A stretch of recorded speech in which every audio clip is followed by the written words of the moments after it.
बांग्लादेश पैदा कर रहा है। देखा जा रहा है बांग्लादेशी हिंदुओं पे लगातार अत्याचार चल रहे हैं। कहीं हिंदू के लोगों को रोड पे जलाया जा रहा है और तो कई हिंदू बहन बेटियों को गाड़ियों में घेर कर ले जाया जा रहा है। इससे क्या प्रतीत करना चाहता है बांग्लादेश मुसलमान? क्या कहेंगे आप? भाजपा के वरिष्ठ नेता हैं, किस तरह से देखते हैं इसको? देखिए, ये बहुत ही दुखद घटना है जो बांग्लादेश में पिछले साल से, जब से यूनुस की अंतरिम सरकार बनी है, तब से ही वहाँ कट्टरपंथियों का बोलबाला है। जो उग्रवादी थे, आतंकवादी थे, उनको जेल से छोड़ा गया। जमाते इस्लामी को छोड़ा गया, जो एक आतंकवादी संगठन है। और ये लोग हमेशा भारत के खिलाफ काम करते हैं। मैं तो समझ में नहीं आता कि बांग्लादेश के लोगों की क्या बुद्धि है, क्या उनका जमीर मारा गया। 1971 से पहले जब पाकिस्तान का कितना बड़ा एक आतंक था पूर्वी बंगाल पे, जिसमें 20 से 30 लाख महिलाओं के साथ पाकिस्तानी सेना ने बलात्कार किया, 20 लाख लोगों को, 20 से 30 लाख लोगों की हत्या की और 90 से 95 लाख लोग भारत में शरण लेने के लिए आए। और भारत की सेना ने ही 1971 के युद्ध में विजय दिलाकर पाकिस्तान को हराकर इस बांग्लादेश का निर्माण किया, इसको अस्तित्व में लाया गया। जिस देश को इतनी बड़ी त्रासदी से, इतने बड़े अत्याचार से भारत सरकार ने मुक्त कराया, यहाँ की सेना ने मुक्त कराया, तो इससे ज़्यादा एहसान फरामोश और कौम हो नहीं सकती और कोई देश हो नहीं सकता।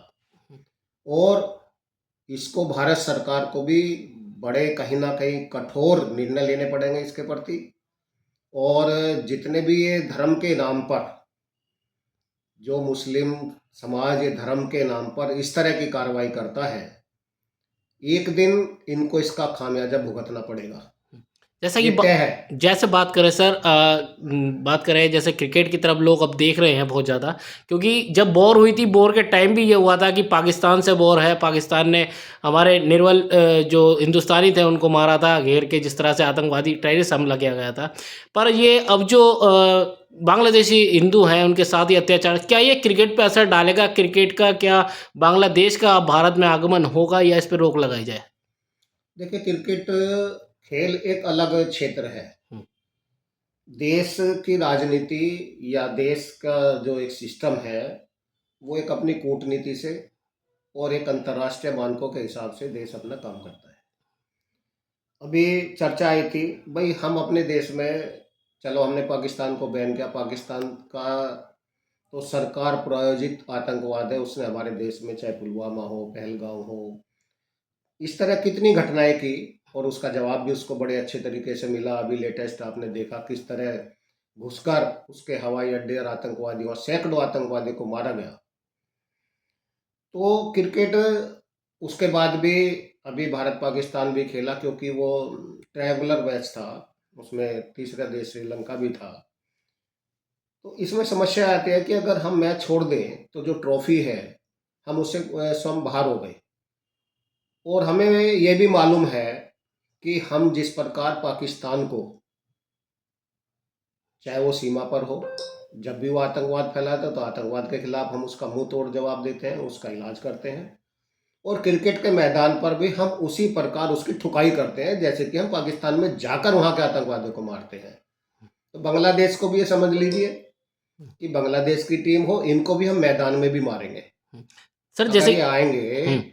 हाल तो भारत में हम यही उम्मीद करते हैं कि ऐसे देश से के खिलाड़ियों से खेल नहीं खेलना चाहिए, लेकिन अगर वो अंतर्राष्ट्रीय मैच है, मान लो एशिया कप है, वर्ल्ड कप है या कोई अन्य कप है, तो उसमें एक मजबूरी होती है, एक नियम होता है और हम ना उससे बाहर हो सकते, ना होना चाहिए। क्योंकि मेडल तो आप देखिए पिछले 20 साल से क्रिकेट में जो भारत ने अपना नाम रोशन किया है। अभी श्रीलंका के साथ हमारी महिला क्रिकेट लीग का मैच चल रहा है, महिला क्रिकेट टीम का। कल भी भारतीय महिला ने बुरी तरह धोया और अभी तक 4-0 से हमारी भारतीय महिला टीम आगे है।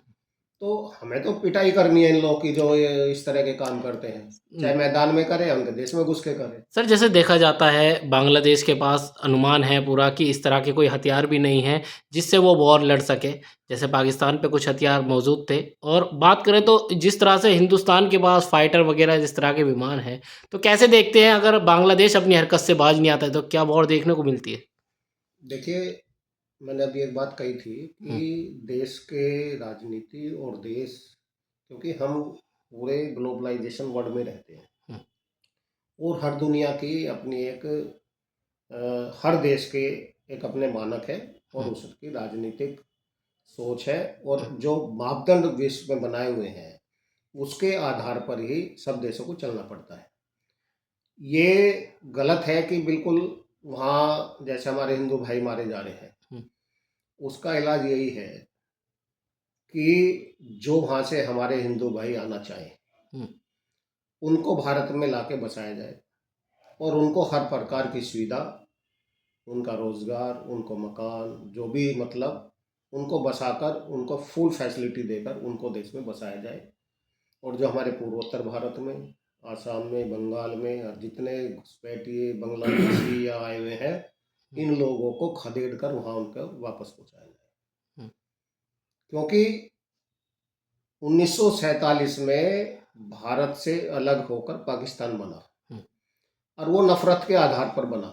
हुँ, आज भी 78 साल के बाद भी वो भारत से नफ़रत ही करता है। क्योंकि एक कहावत है, जैसा बोओगे वैसा पाओगे।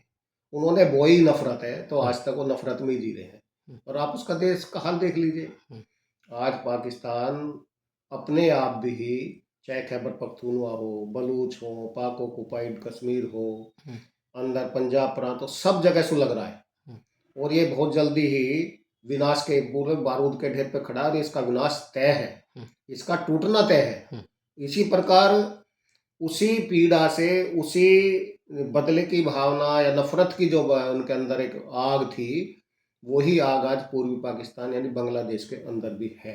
हुँ, और उसका भी निश्चित ही, आप देखिए जब से उन्होंने प्रधानमंत्री के इसको हटाया, हुँ, पिछले 1.5 साल से उसकी अर्थव्यवस्था चौपट है, हुँ, व्यापार खत्म है, इंटरनेशनल संबंध उसके खत्म होते जा रहे हैं। जो पाकिस्तान आज आतंकवाद परस्त देश हो रहा है, वहाँ आम जनता की सुनी नहीं जाती, ना सरकार वहाँ किसी काम की, वो सेना और आतंकवादियों के इशारे पे चलती है। वही हाल बांग्लादेश का होने जा रहा है। तो वो भी आने वाले कुछ समय में उसका भी यही असर होगा जो पाकिस्तान का है। ये तो देखो, शांति ही समृद्धि का सबसे बड़ा कारण है। हुँ, जिस देश में शांति है, तरक्की है, लोग शिक्षित हो रहे हैं, आगे बढ़ रहे हैं, तो उसके इंटरनेशनली रिलेशन भी बहुत अच्छे होते हैं और वो तरक्की करता रहता है। और जब आतंकवाद होगा तो कौन देश आएगा? आज सब उनकी अर्थव्यवस्था देख लीजिए, पिछले 1 साल में कितनी डाउन है। तो निश्चित ही रूप से जो इस तरह आतंकवादियों को प्रश्रय देगा, हमारे माननीय प्रधानमंत्री जी हमेशा कहते हैं कि आतंकवाद का समूल नष्ट होना चाहिए और इसमें कहीं भी दोहरा चरित्र किसी भी देश का या किसी व्यक्ति का नहीं होना चाहिए और जो इसको करेगा वो निश्चित ही उसका फल भुगतेगा।